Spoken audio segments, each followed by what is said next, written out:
Well, hello. Thanks all for coming. And yes, I am John Naish.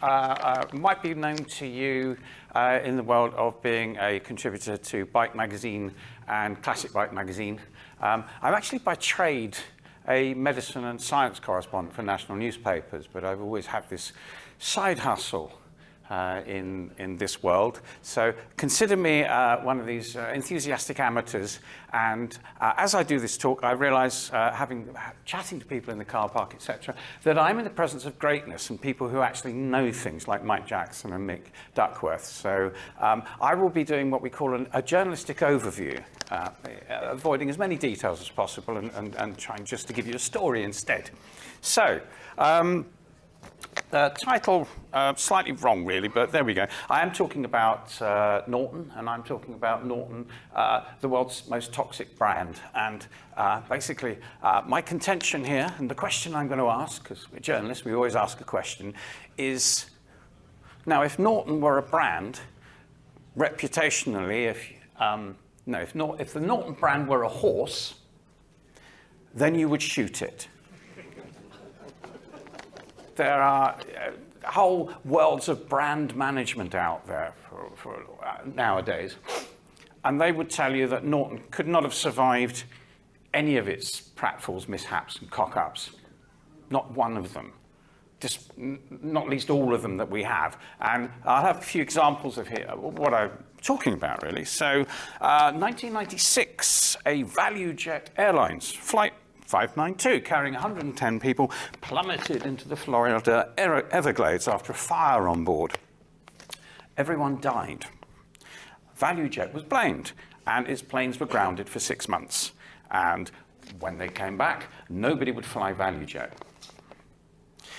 By the end of the following year, passengers were back flying ValueJet.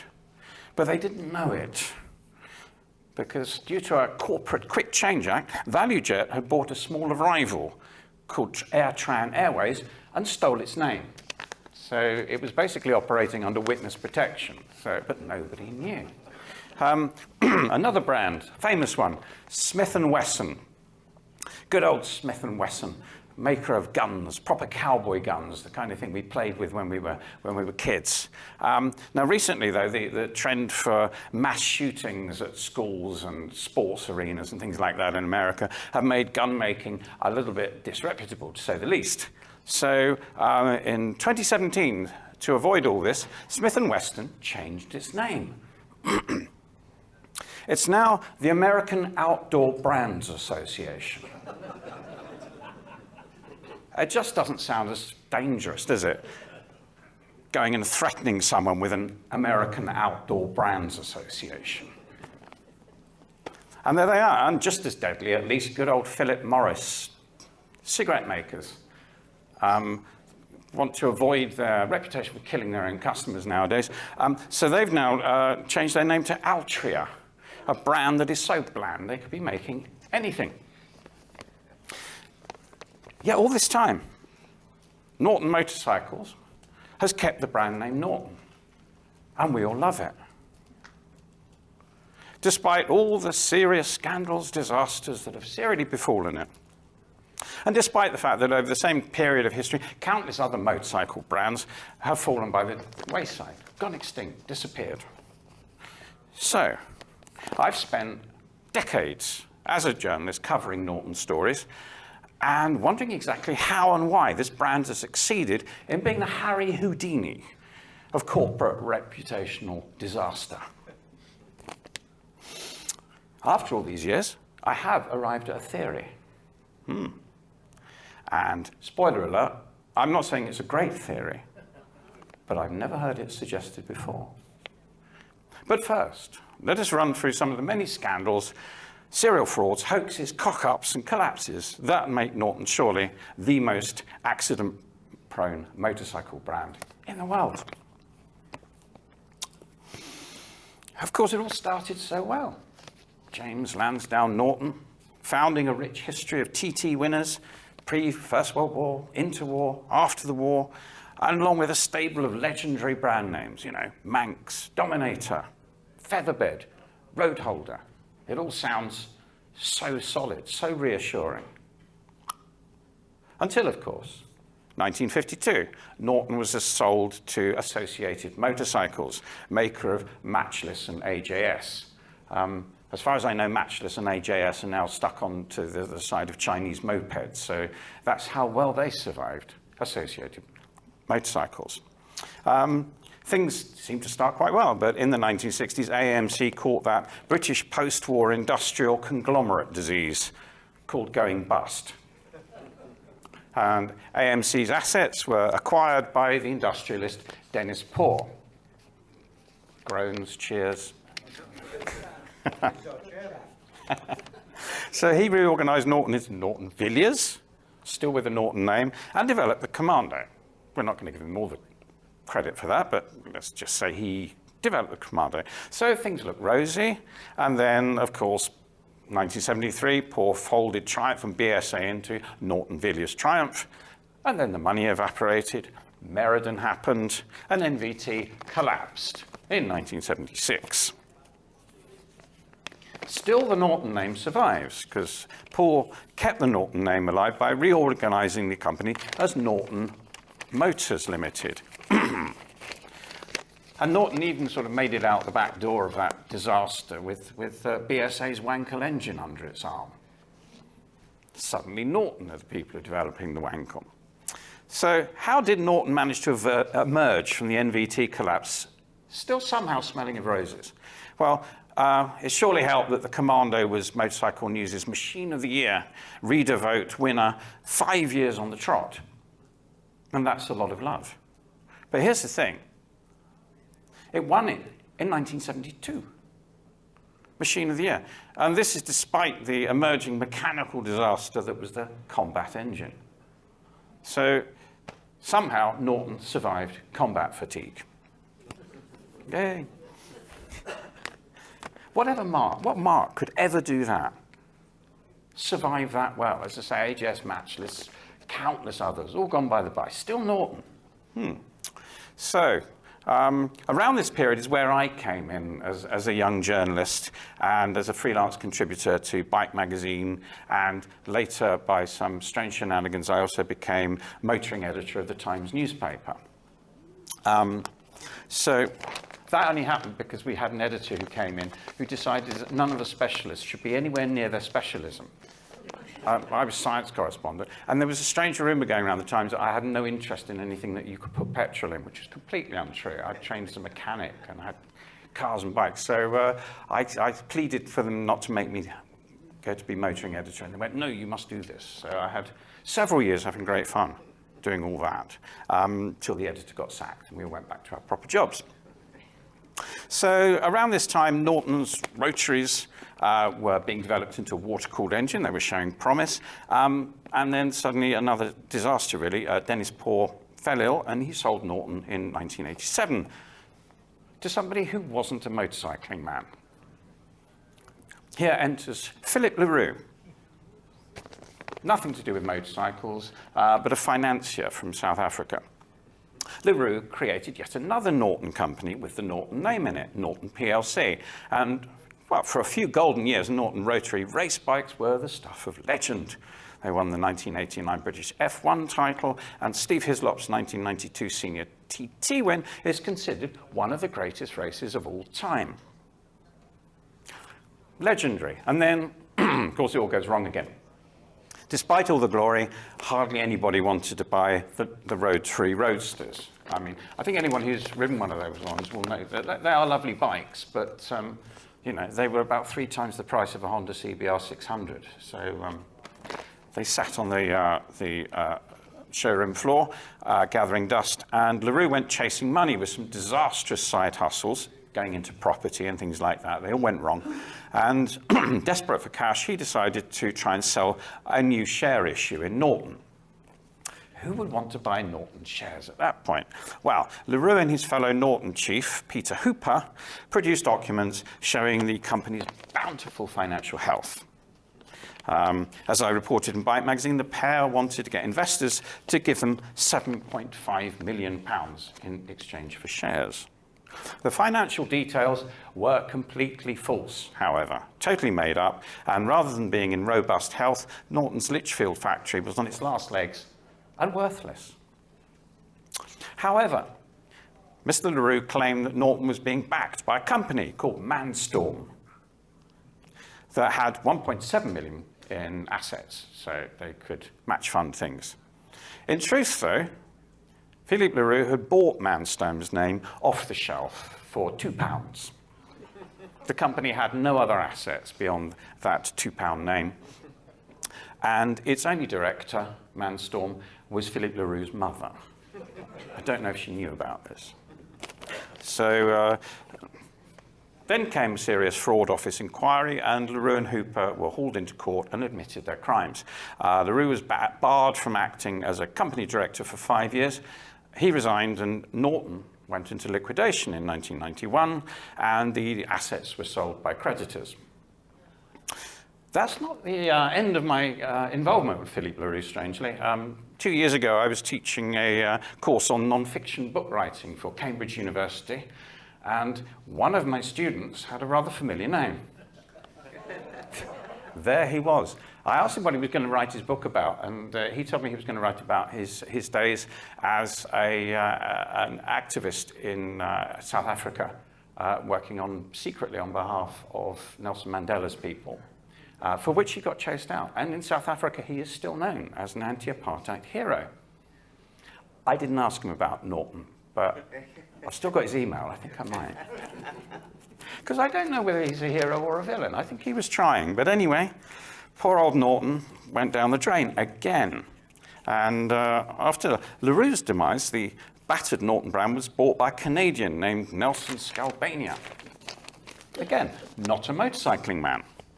He was known in Canada as a tycoon who bought and sold real estate. This is where property comes in, property deals, which strangely plagued Norton for a while after this. Scalbania's property empire crashed in the 1980s, owing millions, and he was subsequently convicted of criminal fraud for a completely different set of shenanigans. But after Scalbania, the Norton brand was sub-licensed in at least 4 regions of the world, and it got increasingly difficult to tell who, if anybody, owned the rights to the real Norton name. Which was the real Norton name? I mean, you can imagine this is death to any brand. Imagine if there were 4 Rolls-Royce companies out there. Which one would you buy? You wouldn't buy any of them, surely. If there were 4 brands of Cadbury's chocolate, you'd probably go elsewhere because you wouldn't know what you were getting. But nevertheless, Norton was terribly dismantled in this way. And then another property fraud. It's one that many people know about. In 1995, a director of one of the Norton companies, a UK-based Norton company, and his stockbroker colleague were convicted of fraud, multi-million-pound fraud, in which they had secretly taken Norton money without the company knowing, bought an office block in London with it, pretending to be other people, and then sold it to a Norton subsidiary at a substantial profit. They then put the original money back in Norton, and they put the profits in their pocket. The director was jailed for 2 years for that, and the stockbroker for 9 months, following a serious fraud office inquiry. This brand's doing well, isn't it? So you might have hoped that from now on, Norton would be kept clear of property tycoons, but no. Next, a very significant amount of rights, particularly the American rights to the Norton name, were sold to the Aquilini family, who are Italian-Canadian real estate tycoons. What did they want with Norton? Well, as the very grown-up and proper journalists on the American magazine Cycle World said, the Aquilinis were very keen to make money from the Norton brand. How are they going to do that? Well, this is where Al Melling comes in.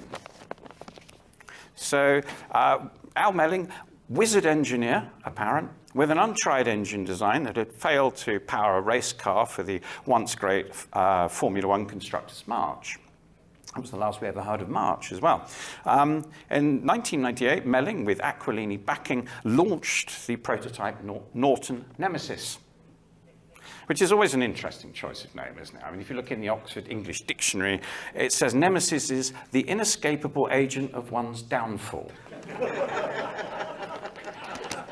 As if Norton had enough of those already. But there it is.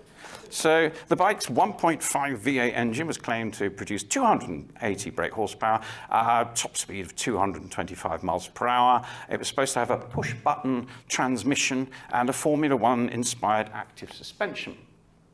Now, I was at the press launch in April 1998. Perhaps other people were there, I don't know. Mr. Melling declined to say whether the V8 had ever been run on a dyno or anywhere else. But he also promised that the Nemesis would be in production that very autumn, so that's about 4 months' time. I repeatedly asked Melling's people if I could ride the Nemesis. I was fascinated because at the press launch, I'd noticed that even the bike's final drive chain wasn't actually attached properly. Meantime, my journalistic colleagues at a popular weekly motorcycling newspaper, being ever eager to A, get a story, and B, make Norton look good, because journalists just love Norton. Such a good story, you don't want it to disappear, do you? So basically what they did, they tested it by rolling the thing downhill, jumping on it, and getting someone to take photos. Now, I wrote a few extremely skeptical pieces in the Times about this, or at least as skeptical as our corporate lawyers would allow. And of course, the Nemesis never made production. Some of my journalistic colleagues in bike magazines have said it was a hoax. I'm not sure. Was it a hoax? Now, who's been watching YouTube with Alan Milliard? Yeah, isn't it fantastic? And it's not for the hedgehogs, really, is it? So he's just dropped episode 14. Yes, episode 14 of this compelling rebuild story, which Mr. Milliard is rebuilding for a certain National Motorcycle Museum, not a long way from here, apparently. So this latest episode, not too many disasters, unlike the one where it took hours of unbolting just to get the front wheel off, all the horrors that lay in and around the engine, including the fact that one whole bank of the V8 doesn't seem to have ever fired. And rather than having a push-button gearbox, Milliard shows that the transmission was lifted entirely from a Suzuki 750. Rather than an F1-style active suspension, the bike had an ordinary and rather knackered shock, which Mr. Milliard has replaced with a Hagon item. Mr. Milliard is incredibly polite, as well as being very clever, and he only points out these various disasters with the gentle phrase, "It's not ideal." It certainly isn't, is it? And around the same time as the Nemesis launch, just to add to the general confusion, Joe Seafoot, owner of Norton's apparent European rights, built a series of Norton 650 singles. I politely savaged the bike in the Times newspaper. I believe my headline was, "Is it a Norton? It's certainly jerry-built." For which Mr. Seafoot rang me up and said, "I notice you have one of those Englishmen who does not forget the walk." He still talks to me, and I do think he's one of the good guys, but I was lamenting in the Times the fact that there was still more brand dilution of poor old Norton. And there we go. And after that, Kenny Dreer, an American, decides to build the 961cc Norton and spent £7 million getting all the brands rights patted together so that at least Norton was one thing, in which he succeeded. Almost. Then Lehman Brothers went broke and all his credit disappeared and Norton crashed again. And then, that's when Stuart Garner came in. Now, what can we say about Stuart Garner? I've got 3 pages actually here, but I'm not going to do all of them. Let's just sort of fast forward to the fact that, there were one pension scam funding the purchase of Norton that was nothing to do with him. It was his 2 associates, according to court. And then there was another pension scam that was, according to the court, his fault. Because of that, Mr. Garner has been ordered by the pensions regulator to refund £14 million to the people whose pensions disappeared in Norton's collapse, even though they didn't know that their pensions were invested in Norton. Problem being that Mr. Garner is now officially bankrupt. So instead, the pensioners are being paid back their millions by a government fund. That's called you and me, taxpayers. So I'm wondering if anyone here who's got a 961 Norton is also a UK taxpayer and has a pension fund. Because I'd like to ask them, how many times do you think you've paid for that Norton? So, basically, there was a report out in March when we thought all of the dust had settled, which was a report to Parliament, which said, actually, Mr. Garner should have gone to prison. But the Pensions Ombudsman failed to say in court that they thought he was acting dishonestly. So he only got a suspended sentence. Meanwhile, Norton. Norton, of course, now owned by the Indian conglomerate TVS Motorcycles. Will this finally be a happy ending? Well, pundits are already concerned about the company's latest results, which show a loss of 38 million in the last financial year. However, TVS says the figures don't really count because so far it's only sold a few hundred motorcycles. It says it will be starting Norton full-scale production next year in India. Maybe things are looking up. Maybe they aren't. But despite all these years of lethal reputational damage in the press and elsewhere, thanks to people like me, the Norton brand is still standing proud. We're all here. Yay, we love them. So I'd like to do, just in closing, a quick poll of you all, if you don't mind. All you Norton aficionados, all you people who know far more about Nortons than I do, to start with, would you mind all putting a hand up, please? I have to put it, because this might take a while, so just wherever you're comfortable. Okay. Now, can you take your hand down when or if I hit a point in Norton history where you think that Norton stopped being the real Norton? So, James Lansdowne Norton dies in 1926. Oh, hardcore. Excellent. Norton is sold to AMC. Oh, okay. Another few hands go down. NVT and Norton Commando production collapse. Wow. Okay. Al Melling launches the Nemesis. Kenny Dreer launches the 961 Commando. Still sticking with it. Stuart Garner launches Norton at Donington. Yeah? Okay, we've got 4 hands up. 6, I can see. 7. And then Norton Donington collapses. Still 7 hands. And TVS Motorcycles buys Norton. So we've still got 1, 2, 3, 4, 5, 6, 7, 8. People still believe that Norton is still the real Norton after all that's happened. I have a paralyzed elbow. 6. Thank you. Well, 6. It's resilient, isn't it? And just what is it that makes the Norton name so resilient? Any one of those public pratfalls could have been sufficient to kill it forever, or at the very least force Norton to change its name and trade under witness protection. So I promised you an answer. I don't promise it was a single logical answer, because I'm not sure that there is one. However, being a journalist, I can't leave it at that. No. So I have evolved a theory, admittedly not a very logical theory, rather an emotional and aesthetic theory. And why not? Because motorcycles aren't logical. They are emotional and they are aesthetic. So, Norton. It's an indestructible British motorcycle name because it's got 2 syllables. Evidence. The most successful British motorcycle marques in history have all got 2 big thumping syllables. For proof, I give you Triumph, Vincent, Enfield, Sunbeam, Matchless, Panther. That wasn't a Smith & Wesson. And even Triton. Now, I know, yes, there are skeptics in the audience, and Grievez. What about BSA, you ask? I give you Beezer. And while we're at it, AJ. Oh, and Velo. Norton, despite anything that's happened to it reputationally, the sound of it still sounds unapproachable. Though perhaps nowadays only just. Is this TVS incarnation the Mark's last chance?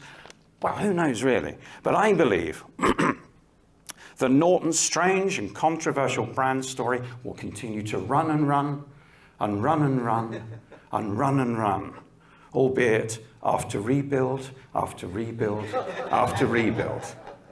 So I hope that my own 1972 Commando and your own beloved Nortons keep on running just as relentlessly.